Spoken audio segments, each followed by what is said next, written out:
en en un conversatorio más. Me perdí un poquito mi imagen, pero creo que ya recuperó. Estamos en nuestro programa número 86, estamos muy, muy contentos porque, bueno, pues estos programas poco a poco han ido avanzando. Muy contenta de poder saludar en esta tarde, por supuesto, a la doctora Angie, a Miguel y a Luis. ¿Cómo se encuentran? Hola. ¿Qué tal? ¿Qué tal? ¿Todos bien? ¿Aquí ya listos? Adelante. Excelente, ¿Qué tal? excelente. Pues me Saludos. da mucho gusto saber que se encuentran bien. Vamos a compartir con quienes nos siguen en esta transmisión nuestros datos de contacto, a los que nos pueden hacer llegar todas sus dudas, sus inquietudes, sugerencias, comentarios. Y pues vamos a estar retroalimentando todos y cada uno de ellos. Nos dará mucho gusto poder recibir sus comentarios. Recordarles además que, bueno, se pueden inscribir a este y pueden solicitar su constancia de participación, misma que tiene valor curricular. Y bueno, sin más, vamos a continuar porque hace 8 días nos quedamos muy emocionados con este tema que estábamos tratando dentro de la serie de responsabilidad del docente. Y en esta ocasión, bueno, le voy a pedir a Miguel si nos hace favor de hacernos una breve síntesis de lo que estuvimos viendo en el conversatorio pasado y al mismo tiempo pues hacer la introducción del tema de hoy, el cual hemos denominado conciliación y mediación. Entonces, a través de estos eh, temas que vamos a estar tratando esta tarde, pues vamos a tratar de que el tema ya quede concluido en este conversatorio. Bueno, sin duda que habrá consejos, habrá cuestiones muy interesantes que nos van a estar compartiendo nuestros panelistas. Miguel, si nos haces favor, te escuchamos. Claro que sí, muchísimas gracias y buenas noches a todos nuestros espectadores. Efectivamente, estamos con otro tema más sobre esta saga de la responsabilidad social del docente, donde, bueno, hemos platicado que la responsabilidad social es una disciplina relativamente nueva, que tiene más desafíos que soluciones por el momento y donde el docente es pieza fundamental, porque la responsabilidad social es un tema integral que requiere la participación tanto de los humanistas como de los administradores, abogados, políticos y por supuesto el docente tiene que ir creando esta convicción, esta personalidad, o mejor dicho, esta actitud para poder llegar a un servicio social. Y a su vez, el docente tiene un servicio social que cumplir. Más allá de la educación en general, tiene que crear, repito, esta actitud. Y el docente tiene que ir creando la conciencia de comunidad, la conciencia de que necesitamos trabajar todos con compromisos, haciendo renuncias a ciertas individualidades por un bien común. Y pasa que cuando nosotros queremos crear comunidades, nos enfrentamos con que hay intereses diversos. Entonces, cuando las personas tienen distintos intereses o distintas personalidades, es un poco complicado meterlas a una comunidad nueva. Por lo tanto, el primer paso es la negociación. Seamos sinceros, cuando nosotros empezamos una clase en cualquier grupo y en cualquier nivel, lo que tenemos son estudiantes, pero todos estos estudiantes tienen diferentes personalidades, diferentes intereses. Tú podrías pensar, todos de seguro quieren aprender, pero noticia, hay unos que solo quieren pasar, no quieren aprender. O podrías decir, seguro todos quieren graduarse, noticias, hay quienes solo van por ir. O hay quienes solo van en lo mientras. Entonces, es muy complicado crear una comunidad educativa si no toma en cuenta la diversidad de intereses. Por eso el primer paso, y lo vimos la semana pasada, es la negociación. Si el docente quiere preparar a los chicos para que aprendan a crear comunidades y a trabajar de modo comunitario, tiene que empezar por enseñarles cómo se hace una negociación, una declaración de intenciones. Pero es muy posible que durante la negociación salgan diferencias, haya roces o haya temas pues que no logremos llegar a un consenso. Y ahí es donde entonces entra la habilidad del docente para la conciliación.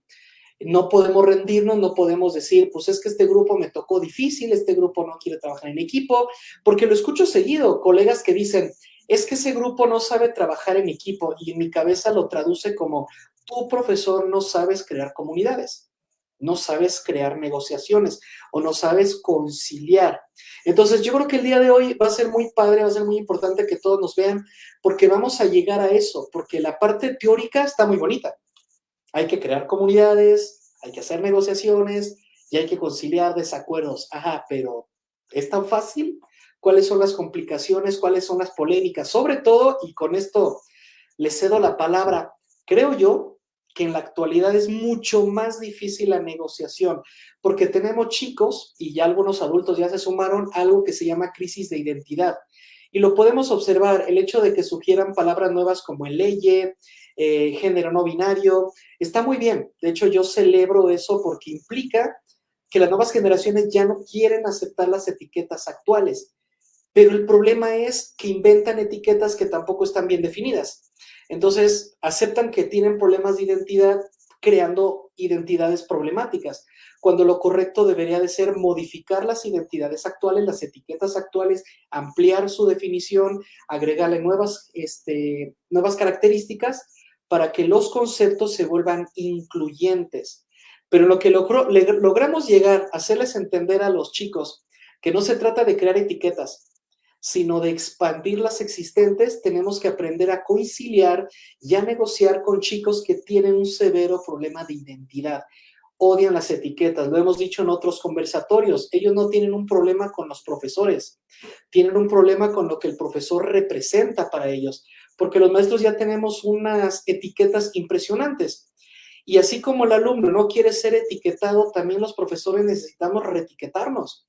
Necesitamos decir, a ver, esos profesores corruptos, acosadores, que golpeaban, o sea, eso ya no funciona así. Entonces, pues bienvenidos al mundo de la negociación y la conciliación en un tiempo donde nadie está a gusto con nada, ninguna etiqueta les gusta, nada les parece. Ese es el gran reto del docente en su responsabilidad social.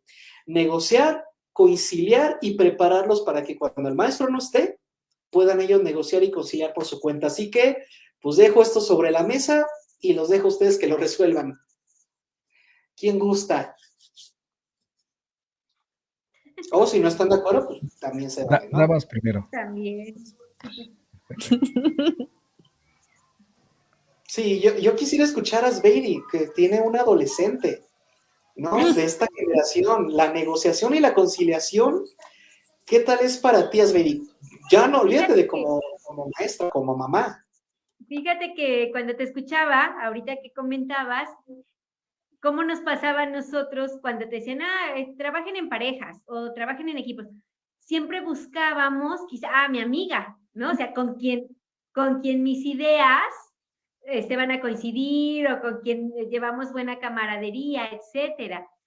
Pero también quizá muchas veces, pues no nos la aplicaban los maestros o no aprendíamos, como bien dices tú, ¿no? O sea, ay, no, quizá con el que menos me llevo, con el que soy poco tolerante, ¿no? Con la otra persona. Entonces, ¿cómo desde ahí parecieran quizá cuestiones muy mínimas o que pasan desapercibidas, pero cómo logran, ¿no? A veces, y bueno, al correr de los tiempos, pues uno participa en diferentes cursos, talleres, etcétera, donde ya ves que a veces te ponen frente a otra persona, que si le tienes que decir no sé qué es lo que proyecta, etcétera. Y cómo todo eso a veces, todo comunica, ¿no? A final de cuentas, y a veces podemos descubrir en el otro alguna habilidad que nosotros no la tenemos y que nos puede complementar justamente para este tipo de cuestiones, ¿no? Yo lo visualizo así, efectivamente, unos chicos, híjole, son, como mamá dice, es un reto impresionante porque efectivamente tengo un adolescente de 16 años y es complicado, ¿no? Llegar a estos acuerdos, a conciliar, a negociar, ¿no? Justamente. Y bueno, debemos principalmente encontrar ese equilibrio, ¿no? Porque donde no sé, lo decía la doctora Angie la vez pasada, donde no se abuse, ¿no? Porque a veces sí dicen, no, pues es que ahora yo soy el alumno y los alumnos tenemos tantos y tantos derechos, etcétera, donde no se abuse, ¿no? Donde de verdad esa línea, por ejemplo, tú lo dices ahorita, como mamá, que no se pase esa línea de decir, bueno, tú eres siempre mamá y yo soy hijo, pero no se abuse de que porque, ay, soy hijo, y te hacen ojitos del gato con botas y ya tienes que ceder, ¿no? Lo mismo puede suceder, quiero pensar yo, al interior del aula, ¿no? O sea, oiga, profe, te he escuchado mucho a ti cuando lo platicas, ¿no? Oiga, profe, que no haga un examen. Ok, pero ¿qué hay a cambio, no? ¿Qué vas a darnos a cambio? Ah, mire, ¿qué les parece si un proyecto? Entonces, ya ahí es la forma de poder encontrar pues esta negociación, ¿no? Respecto de algo que debemos poner, como tú bien lo decías, en común. Y yo rescataría esa parte que muchas veces al interior de las aulas decimos, ay, no, pues con mi amigo, con mi compadre, con mi brother, con el que me la llevo bien, pero también es bueno experimentar con el que quizá menos convives, con el que casi no hablas, porque creo que algo bueno puede aportar o podemos, ¿no? Mutuamente aportar, ¿no? Al crecer, pues, ¿no? A ese trabajo en equipo que se debe hacer. Sí, y cometemos un error si lo permitimos, porque les hacemos creer que la vida laboral va a ser igual. Y entonces cuando se enfrentan a desconocidos o a colegas que incluso hasta puede haber roces y tienen que trabajar en equipo con ellos, es que si el maestro no le enseña al alumno a negociar y a conciliar, realmente no estamos generando profesionistas, estamos generando personas que están buscando coleguitas, que están buscando ser exitosos a partir de la amistad, a partir del compañerismo. Y sabemos que la amistad es un elemento moral, pero el trabajo profesional es un componente ético. Y si nosotros no aprendemos a dejar la moral en casa y aplicar la ética en el trabajo, entonces no les estamos enseñando a los chicos a negociar. Y bueno, no sé si gusten que empecemos ya a filosofar y a malviajarnos un ratito con esto de la negociación, porque a mí me gustaría proponer a la filosofía estoica como el camino a seguir para el docente. Claro, yo como filósofo lo aporto, ¿no? Ya cada quien desde su trinchera. Porque una característica del estoico es que siempre decía, aprende a dividir lo que está en tus manos de lo que no está. Y solo enfócate y concéntrate en lo que depende de ti. Y lo que no, pues déjalo ser y dale tiempo y que se encargue quien deba de encargarse. Cuando nosotros entramos a una negociación, a veces perdemos el control porque queremos que el otro haga lo que queremos. Eso no es una negociación, eso es una imposición. Entonces, es muy hipócrita o es muy falso llegar y decir, hola, vengo a negociar, pero espero que al final se haga lo que yo quiera. Entonces, no podemos entrar a una negociación buscando que los demás digan que sí a todo. Tenemos que entrar a una negociación diciendo, bueno, yo voy a defender mis posturas, mi creencia, mis argumentos, y yo voy a luchar por lo que yo considero es bueno y correcto para el equipo. Pero tengo que aceptar que posiblemente me toque decir, ¿sabes qué? Tienes razón. De hecho, me acaba de pasar el domingo pasado. Nos llamó una empresa de Monterrey, nos hizo una propuesta de colaboración. Yo les dije, sí, pero yo voy con mi gente. Entonces, convoqué a mi gente en La María. Saludos a Anita. Ahí nos vimos. Anita nos hizo el favor de recibirnos en su restaurante.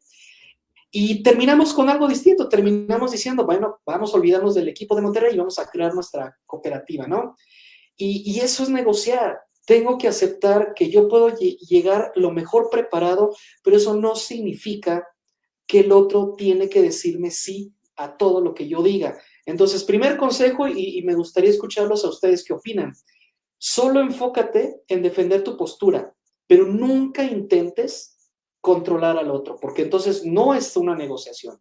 En el fondo lo que estás es disfrazar una manipulación de negociación. No, pero ¿qué opinan ustedes? Como primer consejo, ser humildes. Adelante, doctora, adelante. Damas primero, dijimos hoy. Gracias. Iba a dejar a ti, Luis, que tú tienes experiencia como director y bueno, qué cantidad de casos no te ha tocado entrar y conciliar. Ahorita yo estaba reflexionando en la educación básica, el problema del profesor que le cuesta trabajo conciliar, ve el conflicto, se le olvida su papel en el aula y mejor hace como que no ve. Entonces, el típico caso es el de bullying o el del acoso escolar. De hecho, ahora entre mis conocidas que ya llevan hijos y que están seleccionando preescolar, primaria, secundaria, parte de las investigaciones para saber cuál es la escuela que más se adapta a sus necesidades, a sus valores, es ver si la escuela tiene estrategias para prevenir el bullying y si saben cómo intervenir cuando se da. Y entonces tenemos tenemos una generación donde quizás en las escuelas los profesores hacían como que no veían, y entonces el remedio que encontraban los padres es, bueno, si te molesta, dile a la maestra o al maestro, pero si no te hicieron caso es, ya devuélvele, ya pégale o ya insúltalo, ya. Entonces llegaron a la educación pues, superior personas que no saben negociar y que por medio de la ley del más fuerte solucionan problemas. Y también estamos teniendo esa generación de profesores que también están integrándose a la vida laboral, que tampoco sabían o no tenían como maneras de saber ni negociar ni conciliar, ¿no? Entonces, eso es uno de los problemas a los cuales me he enfrentado y que me ha tocado observar sin trabajar en la iniciativa, bueno, en la educación básica. Tengo muy poquita experiencia y nada más estuve como un año y hace mucho tiempo, pero sí me ha tocado ver ese problema que se ha estado arrastrando. Y por el otro lado, pues bueno, también se manifiesta en el trabajo en equipo, ¿no? La dificultad en la que yo me enfrento es cuando en un equipo denuncian a los compañeros que no hicieron nada, pero que pretenden que se les ponga el nombre en el trabajo. A veces se pueden detectar si van a exponer el trabajo, ahí luego se nota qué hizo cada quien, pero hay otras ocasiones en las que si se entrega un proyecto por escrito, pues es como muy fácil que podamos saber exactamente qué fue lo que hizo cada persona, y bueno, son de los casos donde tenemos que entrar a conciliar, y es difícil conciliar porque a veces también nuestra posición, nuestras reglas, puede ser que no sean respetadas a veces por las máximas autoridades, porque nosotros intentamos hacer algo y a veces los de arriba, para evitarse un problema con los padres de familia, para evitar una baja de un estudiante, entonces lo que hace es, ya, déjenlos como que pasen, ¿no? Entonces, bueno, son como parte de los problemas a los cuales me he enfrentado. Luis, tú como director debes de tener muchos ejemplos. Pues sí, efectivamente hay mucha experiencia andada en ese terreno. Y ahorita ahorita quiero retomar lo que dice Miguel, muy interesante, porque decía yo la semana pasada, necesitamos como educadores o como personal de las academias, ir leyendo la evolución de la educación actual. Y un factor bastante, bueno, que hace ruido en este tiempo es precisamente lo que menciona Miguel. Estamos en una etapa histórica en la que pues conciliar, mediar o negociar es una cuestión bastante compleja. Por un lado, las generaciones están cambiando. Por un lado, los jóvenes cada vez pues tienen acceso a la información muy rápido, hablando de derechos humanos y cosas así, pero no bien encausada. Entonces, eso crea barreras para poder generar una buena negociación o un buen intercambio de conceptos. Y por otro lado, estamos los maestros que no estamos capacitados para una buena sesión de negociación. No tenemos las herramientas y entonces se vuelve complicado ese punto. Pienso aquí que, bueno, yo soy el estructuralista, como dijo Miguel en alguna ocasión, y me gusta siempre hablar de conceptos y irnos a la literatura para extraer de la literatura un poco de luz en aguas pantanosas que a veces no conocemos. Y este es el caso. En el lenguaje jurídico, hablar de conciliación y hablar de mediación es hablar de conflicto, hablar de una disputa, hablar de puntos de un momento, de puntos diversos, de puntos de vista diversos.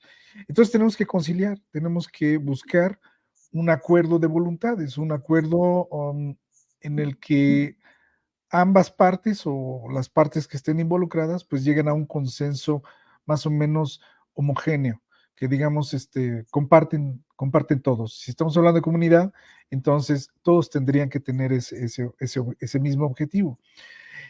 Aquí la diferencia entre conciliar y mediar para poder llegar a una negociación más adecuada o más fuerte, es precisamente la posición del mediador o del conciliador. Mientras uno aporta soluciones, el otro tiene que mantenerse prácticamente imparcial, de modo que, bueno, intentando que la gente vaya trabajando o vaya buscando encontrar ese punto de acuerdo. Entonces, decía yo al inicio de esta intervención, bueno, si de por sí es bien complicado, pues tener en mente planes, programas, la cátedra, la forma de dar clase, la forma de captar la atención de los muchachos, etcétera. Pues ahora imagínense dentro de una situación en la cual tenemos un conflicto, tenemos una disputa y no la sabemos, solventar. Esto es lo que estamos ahorita, pienso yo que en esta época vamos a empezar a ver mucho de estos problemas que no se van a resolver tan fácil. Entonces creo que aquí sí viene bien que nosotros hagamos bueno, que nos involucremos aquí en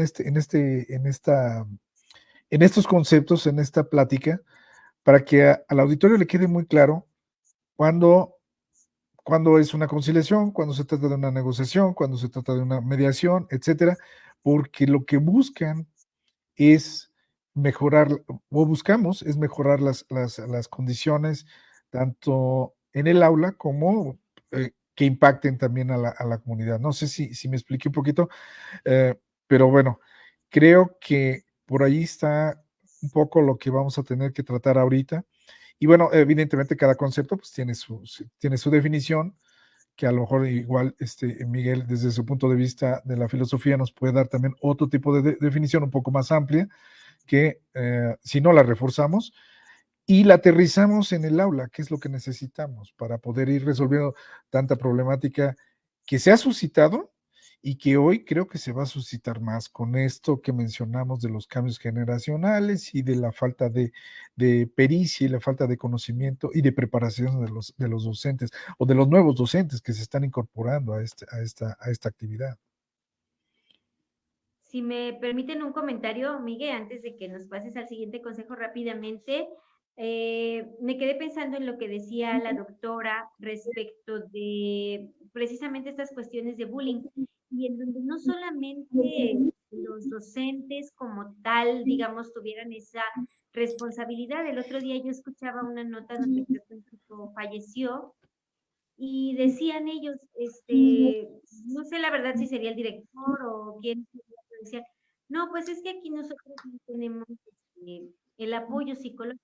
Es una escuela, digo, pública, lamentablemente, pero sí decían en la nota, pues no hay el apoyo psicológico. Es decir, no tuvieron esa posibilidad de llegar a un acuerdo, a una negociación, a una mediación en su momento, y ya cuando es irreversible, ya vienen las lamentaciones, ¿no? De, híjole, si hubiera existido una psicóloga y implica, híjole, toda esta, pues si se me permite, como esta corrupción que pudiera haber a nivel sector donde dices, híjole, cuántas necesidades y a veces los pleitos o las protestas son por otras cosas, ¿no? Y estamos perdiendo chicos oye, es que le hacían bullying, oye, es que nunca lo dijo, oye, es que abusaba el compañero que era el más fuerte, el más esto, el más otro, y ya son situaciones que pierden la vida las criaturas, o sea, lo decía Miguel hace rato, pues los jóvenes, ¿no? Y sí, o sea, también en esa juventud, ¿cuántos niños, cuántos suicidios, esta cosa, porque precisamente esa contención en un momento oportuno para que de suceder estas cosas, que bien lo dices, Luis, pues hoy más que nunca enfrentando a esa dura y triste realidad en instituciones también. Y también el profesor, mucha impotencia, ¿no? Yo quiero pensar por lo que compartí Angie de cómo le hago, ¿no? Porque ciertamente no son todólogos, aunque lo hemos dicho en otros conversatorios, sí se convierten en los amigos, en el confidente, en el sacerdote, o sea, se vuelve un todólogo el profe, ¿no? Pero cuando tiene esa vocación, cuando también sería como cargar ellos tanto y tanto de todos los alumnos que sería imposible, ¿no? Poder estar dando respuesta a todas esas necesidades y estas situaciones como de la pérdida de la vida de los chicos, sí es como una cuestión sumamente alarmante, ¿no? Que no depende pues solamente de los... Era eso, Miguel, muchas gracias. Adelante. No, y muy, muy importante porque si viéramos a la vida como un otro yo, que en realidad es eso, la vida no es un yo, es otro distinto que yo, bueno, es otra parte con la que tenemos que aprender a negociar. A veces la vida no nos va a dar lo que uno espera y tenemos que aprender a conciliar nuestra existencia, ¿no? A tratar de encontrar ese equilibrio y negociar con la vida, porque la vida es muy noble, sí, de repente te golpea, de repente te trata mal, pero de repente te da grandes satisfacciones. Entonces, no solo esto debe de servir para la cuestión de interpersonal, también intrapersonal. Entonces, pues bueno, ya vimos el consejo estoico, ontológico, vámonos con el emocional. Cuando nosotros estamos en una negociación, el consejo que les doy desde la filosofía es un desapego total o una indiferencia total hacia el resultado. Es decir, si yo entro a una negociación únicamente pensando en que me digan que sí, que me acepten, que me digan que sí, que me acepten, que los convenza, ya llego con ansiedad, ya llego con un poquito de desesperación y ya llego alterado emocionalmente. Entonces, el consejo que te doy desde la filosofía es enfócate en tu argumento, enfócate en lo que vas a exponer, pero no estés pensando en el resultado. No estés pensando, porque si regresamos al consejo anterior, no depende completamente de ti el resultado, depende de lo que la otra persona quiera, sienta, piensa, etc. Entonces, para bajar la ansiedad en una negociación es importante no enfocarte en el resultado. Entonces, es lo que en estoicismo se llama una práctica de la indiferencia. Tenemos que ser muy indiferentes de los resultados, únicamente enfocarnos en lo nuestro. Y en el tema de la conciliación es muy importante controlar las emociones. Y les voy a dar un consejo desde la consultoría filosófica, y es conceptualiza tu emoción para que la puedas controlar. La mayoría de las personas que piden el control es porque ni siquiera entienden qué sienten o ni siquiera les queda claro qué es lo que les está pasando en su interior, y a veces el no saber decir lo que nos está pasando, lo que estamos sintiendo, ya nos pone en una condición de molestia o de enojo. Entonces, si de repente yo quiero negociar y la otra persona no se deja y entramos en un punto muerto, y entonces yo no tengo esa comunicación asertiva de decirle, ¿sabes qué? En este momento estoy empezando a sentir un poquito de frustración, o en este momento siento que hayamos un punto muerto, ¿qué te parece si nos tomamos un descanso? Y si yo no aprendo a conceptualizar lo que estoy sintiendo, no lo puedo controlar. Es cierto que hay quienes te dicen, respira hondo, calma, sí, sí funciona, pero funciona más que yo pueda entender qué demonios estoy sintiendo. Entonces, si en una negociación es importante el control emocional, es mucho más importante en la conciliación, porque eso significa que la negociación fracasó o entró en un problema. Entonces, si yo no controlo mis emociones, no hay manera de que se haga una conciliación. Entonces, consejo, ya para pasarles el micro, conceptualiza lo que sientes para que de ese modo puedas controlar tus emociones y proseguir con la negociación. Pero, ¿qué opinan ustedes? ¿Cómo afecta la cuestión emocional a una negociación y a una conciliación? Mira, si me permites, Miguel, déjame hacer una especie de crítica no a lo que estamos diciendo, sino a lo que hemos vivido.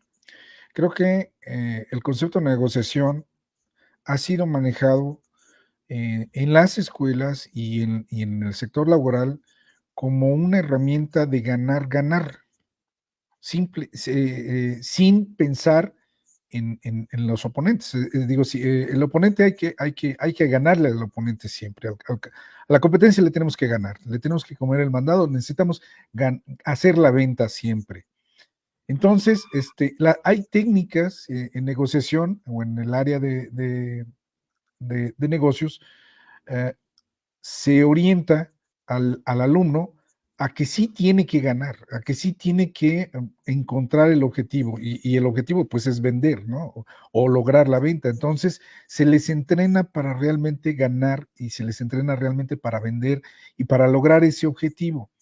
Entonces, déjame ser crítico, no sé si esté de acuerdo conmigo, Angie, después en su intervención me imagino que tendrá su punto de vista, nos lo compartirá, pero la crítica va en este sentido. Yo creo que toda vez que hemos hablado de negociación y que lo hemos llevado a un punto, sobre todo, por ejemplo, en el aula, va con ese concepto, va bajo esa misma visión de querer imponer o lograr el objetivo que es lo que estamos pensando o lo que queremos lograr en la negociación.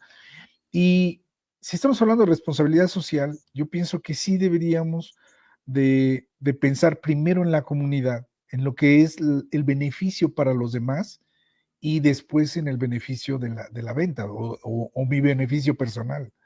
Creo que yo me quedaría allí en esto y definitivamente comparto la idea de lo emocional en cuanto a la conciliación, porque bueno, habrá momentos, más adelante veremos que habrá momentos en que el docente tiene que optar por conciliar o por mediar para que el grupo logre una buena negociación. Pero no es fácil, no va a ser sencillo porque pues no debe ser lo más imparcial posible, debe ser, aunque también, bueno, aquí van a intervenir otros factores que nos van a ayudar a entender cuándo ser conciliador, cuándo ser mediador, ¿no? Pero bueno, yo haría esa crítica a la escuela a la escuela de negocios, en el sentido de que siempre la negociación es en lograr el objetivo, ¿no? Y en, en el aula no siempre se trata de ganar o de imponer lo que uno piensa en la mente. No sé si estemos de acuerdo con Angie, pero bueno, que nos aclare también su punto de vista. Luis, cuando te estaba... Ay, perdón, Miguel. Sí, de volada, ni un minuto me tardo. De volada te digo que yo no estoy de acuerdo contigo, amigo Luis, y te voy a explicar por qué. Es que yo no veo problema en ganar. De hecho, es genial. Ese es el objetivo de una negociación, ganar. El problema es que nos han enseñado que ganar es que el otro pierda. Yo creo que el problema es ese. Y ahora sí. O sea, yo estoy a favor de ganar, pero eso no significa que porque yo gane el otro tenga que perder. Y ahora sí. Adelante, Angie. Ay, me hacen reflexionar de muchas cosas. La primera es como nosotros estudiamos administración, Luis y yo quizás, todavía no venía una materia de responsabilidad social, porque me parece que esto es algo realmente muy reciente en los programas. O sea, a mí me tocó conocerla dando clase y después de ya muchos años de dar clase. Y me tocó darla en programas que estaban relacionados con los negocios, ¿no? Esos variantes, mercadotecnia, administración de negocios, administración financiera y demás. Y como una capacitación para profesores, no me la dio directamente ninguna de las instituciones para las que he trabajado, y miren que son muchas. Me tocó conocerla, el concepto de responsabilidad social del docente, a través de un congreso. No recuerdo qué universidad del sur lo organizaba, creo que era la Autónoma de Yucatán, me parece, una de esas universidades. Y es cuando entonces ya encuentro que iba más allá como de la empresa y que estaban pensando en las instituciones educativas. Así que esto me lleva a pensar que así como hay muchos docentes en la educación superior que son excelentes profesionistas y que llegan a dar clases sin tener la preparación como docentes, tenemos infinidad de docentes que nunca llevaron en sus programas profesionalizantes, o sea, ni de posgrados, una materia de responsabilidad social. Entonces eso hace muy difícil que pueda entender la responsabilidad social y mucho más difícil que pueda entender lo que es negociación, conciliación. Además, ¿quién sabe de conciliación? Prácticamente me atrevo a decir que quienes fueron preparados en eso son los que estudiaron Derecho. Quizás filósofos, quizás algún otro de ciencias sociales. En administración nos enseñan más a negociar porque justamente tiene que ver con esta parte del negocio. Y me voy yo a la parte de la comunicación asertiva y a lo mejor aquí es Baby me puede complementar. En la asertividad están las 3 posiciones. El yo gano, tú pierdes, que eso es un poco más de la postura administrativa porque si no somos considerados perdedores. Y eso es como algo medio humillante, o sea, no podemos permitir que el otro nos vea la cara y tenemos que buscar y dentro de la ética, pero a veces ni dentro de la ética, buscar como tener beneficio. Y si alguien lo está haciendo a nombre de otra empresa, tienes que ponerte la camiseta y a veces eso también lleva a que haya faltas de ética en esa desesperación por producir, por vender y demás. Está la otra posición que es la pasiva, donde es yo pierdo, tú ganas. Y esas son posturas de víctimas. No nos los enseñan tanto en las escuelas de negocios, ni tampoco creo que se los enseñen en las escuelas de derecho. Creo que eso lo aprendemos más en casa y a veces tiene que ver más con pues, estos asuntos de género. De hecho, les toca más a las mujeres a veces tener desde esta parte de la manipulación, es ser como que yo pierdo, tú ganas, pero después se la voy a estar cantando. Y la posición ideal es la de ganar, ganar, que desde la asertividad es el buscar conseguir lo que yo quiero, pero sin pasar por encima del otro.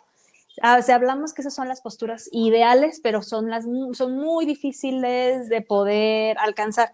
Ahora, yo entiendo que desde la conciliación hay un conflicto, entonces se necesita que un tercero ayude a que se pueda llegar, justamente se pueda conciliar, se pueda llegar a una especie de acuerdo. Y creo que esto es algo como sumamente complicado cuando tenemos, bueno, así lo hablo desde la Gestalt, los introyectos familiares, que fue lo que nos enseñaron, los de la familia tal, no nos dejamos, los de la familia tal, nos pasa esto, o sea que ahí tenemos una carga muy fuerte. La otra carga desde lo que estamos estudiando y la otra carga desde los compañeros, los profesores y toda la sociedad de cómo nos va a nosotros influyendo.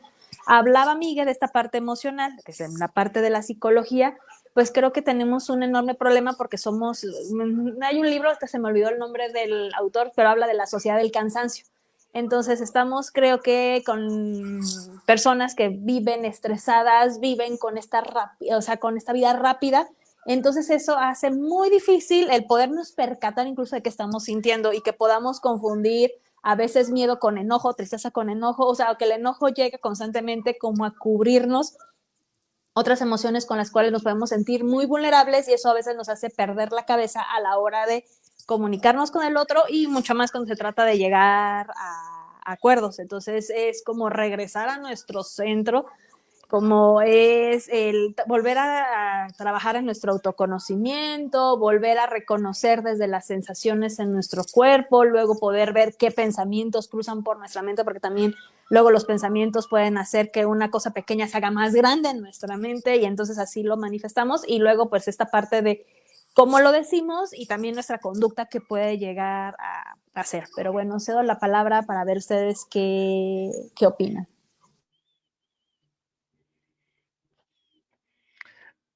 Adelante, adelante. Muchas gracias. Miguel, ¿tú ibas a decir algo o quieres que...? Sí, es que es eso, es que es importantísimo saber el nombre de las cosas. Entonces, yo necesito saber qué estoy sintiendo. Porque no solo es saber nombrarlo, es entender el concepto, que básicamente es reconocer sus características. Entonces, si por ejemplo alguien me dice, tengo miedo, yo inmediatamente ya sé por mis estudios que el miedo no es una emoción racional.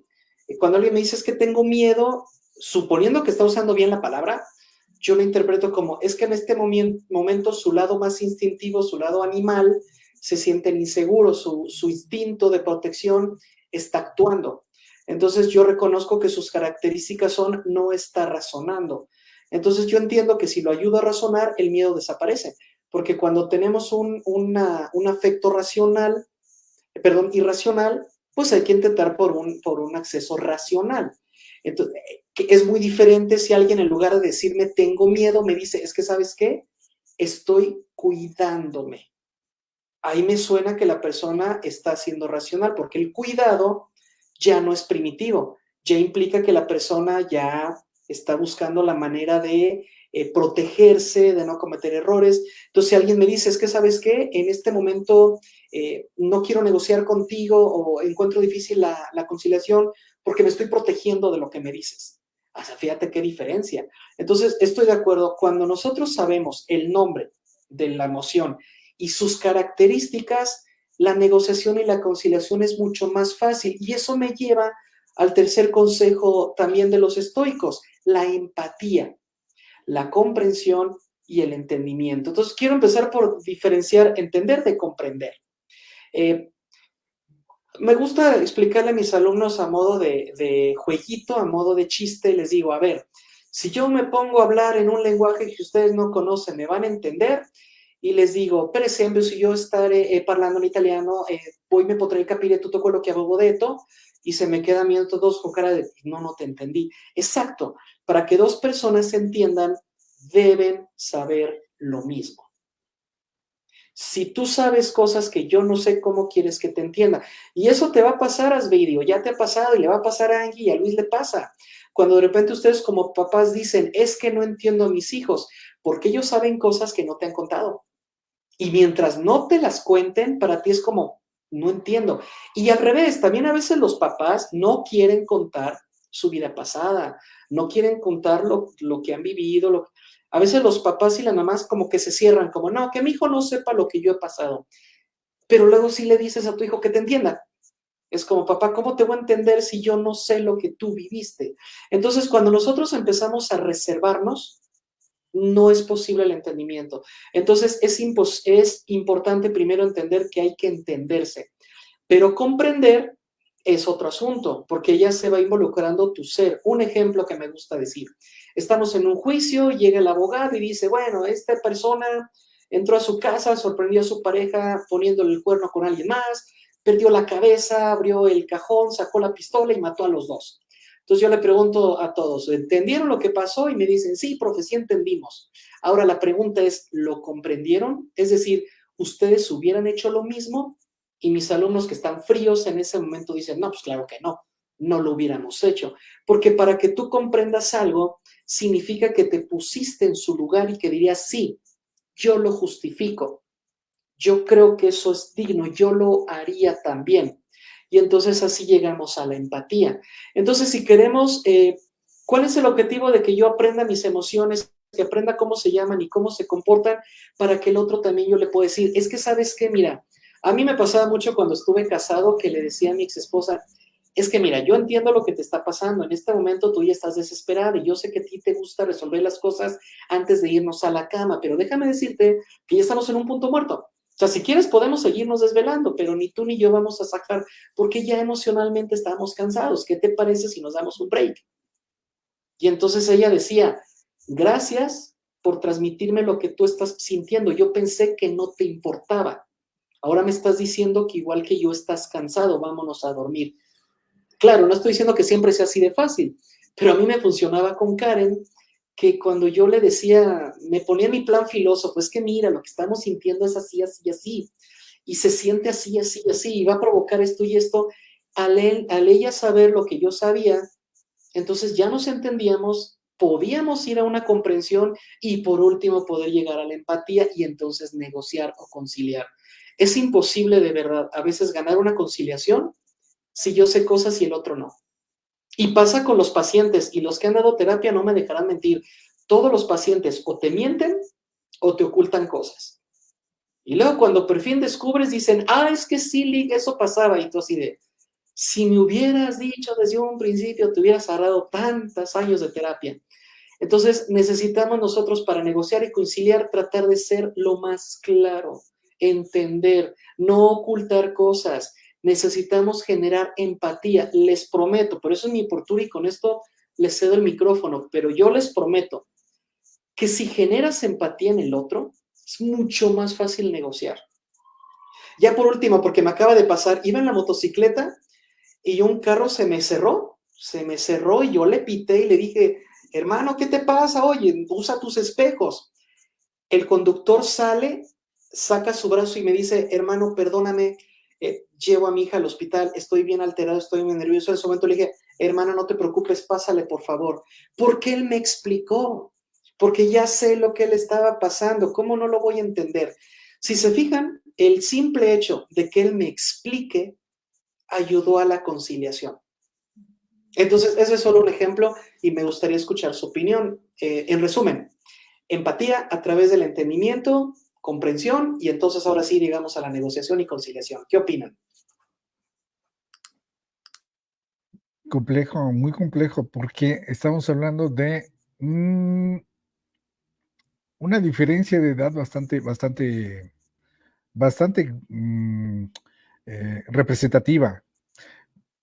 Las generaciones de jóvenes lo que menos quieren es tener una línea de autoridad o una figura de autoridad con la que tienen en casa.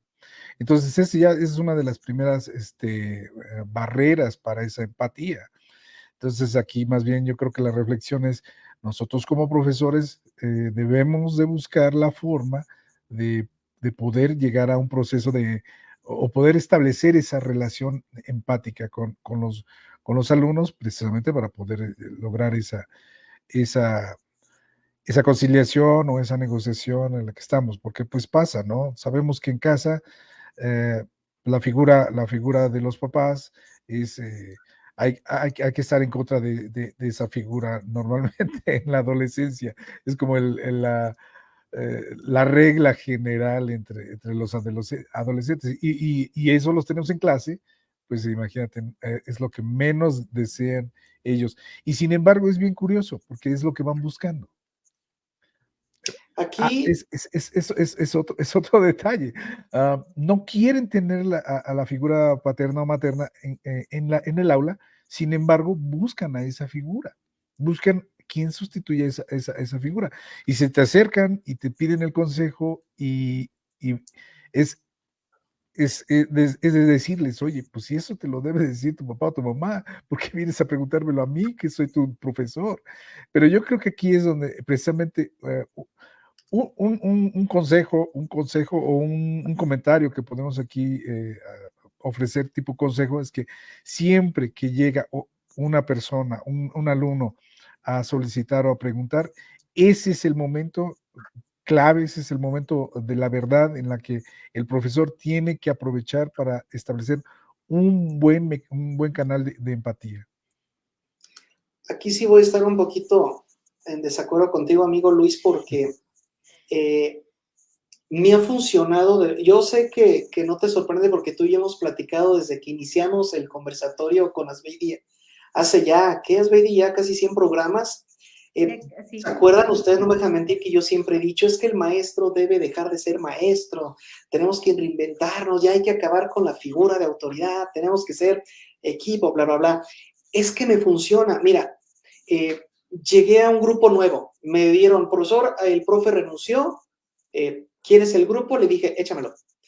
Llego a este grupo completamente a la mitad del curso y empiezo a pasar lista. El profesor anterior llevaba la lista y digo, fulano, 5 faltas, ya no tienes derecho a examen. Y me decía, profe, es que el otro maestro no, hacía mucho ruido, no nos pasaba lista y pues no se vale. Dije, ok, tú y yo, trato, borrón y cuenta nueva, ¿no me fallas? Confío en ti, te comprometes, va. Hoy fue maravilloso, hoy fue la segunda clase, a lo mejor también yo exagero, es la segunda vez, pero llego y todos los alumnos, no me lo van a creer, los 30 alumnos llegaron antes que yo, y yo llegué 5 a las 8 de la mañana, el salón estaba lleno. Yo les dije, chavos, felicidades. Yo creo que sí se puede, de verdad, cuando dejas de luchar con ellos y te acuerdas de cuando tú fuiste estudiante. Es que yo también odio la autoridad. A mí me choca ir a reuniones cuando está el profesor, porque una parte de mí, un trauma, un trastorno como que se activa, ¿no? Me proyecto, pero cuando voy a reuniones con rectores, yo me quedo así de, ay, no digas nada, no levantes la mano, no participes, no sea que no sepas. Y yo lo que trato de hacerle ver a mis alumnos es que esto es un negocio. Yo vengo a brindar un servicio y tú eres un cliente. Entonces tú dime cómo quieres que yo te brinde el servicio, ayúdame a ayudarte. Yo preparo la clase, tú estudia, acércate, pregúntame. Me bajo de mi trono y le digo, el día de mañana tú me vas a dar clases a mí quizá. Simplemente la vida hoy me puso a mí aquí adelante, pero ni soy mejor que tú, solo sé cosas que a ti te hacen falta. Y pues en general me funciona. También que la escuela en la que trabajo pues es una escuela, digamos, tranquila, ¿no? Los alumnos son buenos niños, se comportan. pero de verdad me funciona mucho, no al 100%, pero me funciona mucho esto que les comento de la empatía, de recordar o de pensar qué me hubiera gustado a mí que me dijeran o cómo me lo dijeran cuando yo era niño, cuando yo era joven, cuando yo era adolescente. Y sí, a veces me veo como medio chavorruco, pero me funciona. Créanme que me funciona hacer equipo con mis alumnos. Incluso de repente les digo como, no hombre, ese ni lo topo. Y dicen los alumnos, ay, mira, habla nuestro idioma. Un día les digo, órale, ya lleguenle, ya se acabó la clase. Y dicen, ay, mira, usa nuestros términos. Les gusta sentir que la barrera de autoridad desaparece. Y entonces el respeto me lo dan por un sentido de lealtad y no de obligación. Pero bueno, eso es lo que a mí me pasa en mi experiencia docente. Por eso digo, no subestimen a los alumnos, de verdad son más nobles de los que creen y tienen la capacidad de entender, solo no juguemos a ser el papá, no juguemos a ser la autoridad, no juguemos a conmigo nadie pasa y se me alinean y no, porque a nosotros tampoco nos gustaba eso. Pero bueno, ya hablé demasiado y solo era un comentario. No sé los demás qué opinen. Creo que autoridad no está peleada con la empatía. Creo que, bueno, Luis, creo que nos puedes hablar un poquito más del concepto de autoridad desde las ciencias administrativas y es volver otra vez. Creo que ya hemos hablado de esos asuntos de poder y el mal uso del poder a veces. Entonces creo que hay profesores que el problema no es la autoridad, sino que están haciendo un mal uso del poder o están con un liderazgo de tipo autocrático. Y ahí sí, pues ahí hay total ausencia de empatía. De escucha activa, ¿no? O sea, simplemente no escuchan, van a que los escuchen y van a imponer su conocimiento, experiencia, reglas y demás. Pero bueno, la empatía es, aún teniendo la autoridad, porque alguien, bueno, en la relación padres e hijos se dice, alguien tiene que ser el adulto en la relación. Cuando estamos en posgrados, creo que no podemos decir alguien es el adulto en la relación, porque a todos somos adultos, pero sí alguien tiene que ser la autoridad. Y bueno, por cargo, pues le toca al profesor y no necesariamente tiene que llevar un liderazgo autocrático y no necesariamente por tener autoridad va a dejar de tener empatía. Y también nos podemos enfrentar a la inversa, que hay alumnos que no quieren empatizar con el profesor y a veces es ¿por qué? Porque le representa a lo mejor sin conocerlo, sin que abra la boca todavía el profesor. Hay veces que en la educación virtual, ¿no? O sea, ni siquiera lo han visto todavía en una videollamada, algo sincrónico, y hay veces que hay algo en contra, porque a veces cada quien trae sus propias cargas, ¿no? Entonces es como, bueno, eso es como parte de mis reflexiones. Sí, vamos, yo creo que no está peleada una con otra. Y por eso digo, hay momentos en que incluso el alumno viene y busca al director o al docente para establecer precisamente o sentir esa autoridad, un poquito de autoridad. Y lo que yo comento es que ese momento en que el alumno viene y lo que sea, lo que busque, ese es el momento, ahora sí que ese es el momento para un profesor que pueda establecer esa frecuencia de empatía. Porque sí, efectivamente, o sea, no es fácil, no es sencillo. A lo mejor tú tienes menos diferencia de edad o menos diferencia en ese periodo de edad y te puedes comunicar mejor con los alumnos. Bueno, habemos maestros ya de mucho más. Les llevo 3, 4 años nomás. Habemos maestros con más espacio de tiempo y nos ven diferente, o sea, diferente. Vamos, la apreciación es diferente, pero bueno, las herramientas que hay que mencionar o las herramientas que debemos resaltar es que efectivamente para poder llegar a una buena negociación, pues definitivamente tenemos que generar un ambiente de empatía, un ambiente de cordialidad, donde todos puedan opinar y cada quien proponga sus propias soluciones de manera que puedan en conjunto lograr una buena solución que sea útil para todos. No una negociación como hacemos, como decíamos hace un momento, no una negociación administrativa o mercantil donde yo lo que vengo es a imponer lo que yo quiero vender. Y hay maestros que vendemos el programa de estudio a fuerza, ¿no? Y entonces ahí hay ese choque, ahí hay esa rotura de comunicación, creo yo.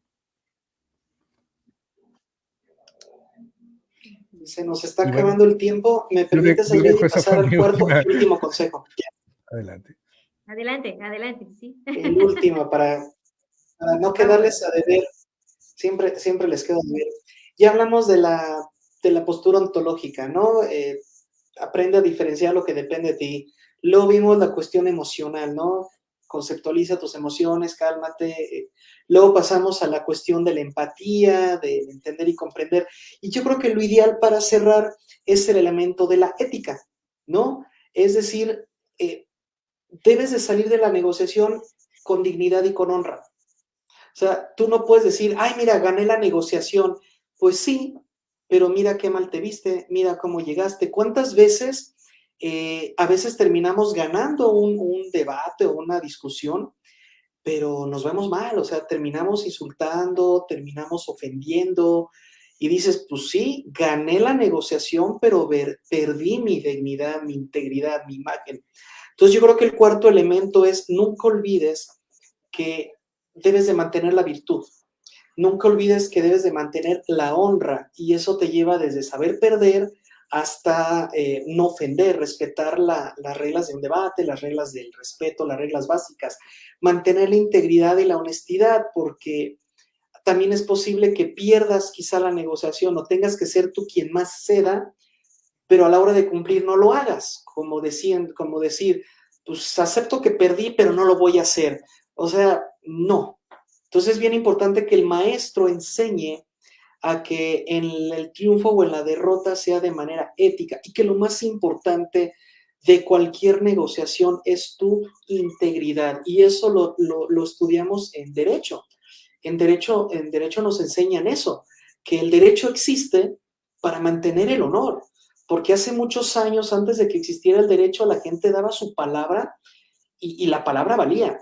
Y no necesitábamos abogados porque las personas cumplían. Conforme la humanidad se fue volviendo más mañosa, más tramposa, tuvo que surgir una figura que se encargara de que el respeto a la palabra se mantuviera y que si alguien daba su palabra pudiera llegar una autoridad y decir, es que no está cumpliendo con lo que quedó. Entonces, lamentablemente, como no hemos podido regresar a esos tiempos donde la palabra valía, el maestro tiene que enseñar. La responsabilidad social del maestro es enseñarle a los alumnos que lo más importante es actuar de manera íntegra, de manera honesta. Si no, aunque ganes, en realidad terminaste perdiendo, porque nadie va a querer asociarse contigo, nadie va a querer, no van a confiar en ti. Y el maestro tiene que ser igual, porque el secreto de la negociación es la confianza. Entonces, si yo no tengo la confianza de los papás, de los administrativos o de mis estudiantes, no hay forma de que negocie. Dicen, pues sí, profesor, quedaste en una cosa, pero a la hora de la hora no cumpliste. O dijiste que nos ibas a dar puntos extras y luego ya no. O dijiste que nos ibas a sacar a un viaje y luego saliste con que siempre no. Entonces, ya no te creemos, ya no te hace. Dijiste que eras súper estricto y de a fulanito ya lo dejaste hacer examen. ¿Qué pasa? Que también el maestro tiene que predicar con el ejemplo. Y con eso cierro mi participación. Último consejo, nunca olvides que en la negociación lo que está en juego es tu imagen, tu integridad. ¿Qué opinan? Yo totalmente de acuerdo. Ahí sí estoy totalmente de acuerdo contigo. En las otras no, pero en esta sí. Estoy de acuerdo y a mí me gustaría cerrar con lo peligroso que es hacer de cuenta que un conflicto no existe, sobre todo desde este papel del docente. Hay un conflicto, no quiero negociar. Si el conflicto yo no soy directamente, ¿cómo se llama?, implicada, tampoco quiero conciliar y entonces eso se puede volver inmanejable. Entonces, hacer de cuenta que no existe el conflicto no lo elimina, hace que se vuelva más difícil después de poderlo solucionar. Sí, sí, sí. Sí, es muy importante lo que dice Angie. Mira, les doy un ejemplo. En alguna ocasión tuve una chica embarazada más bien se embaraza y pues se acerca a la dirección y hay que escucharla. Y ahí es el típico caso en el que el docente no se quiere involucrar, pero no es que no te quieras involucrar. Si no te involucras, puede eso trascender y puedes perder a ese alumno, hasta ese alumno puede perder la vida. Entonces, no se trata de involucrarse, sino se trata de ser empático. Creo que aquí es donde estamos de acuerdo un poquito con Miguel. Hay que ser empáticos, hay que saber escuchar para poder, pues, ayudar a esa persona a que pues, sobrepase esa parte anímica tan fuerte que está viviendo, ¿no? Pudiera ser. Sí, porque Y lo hemos platicado hasta ahí desde llegué. hace mucho.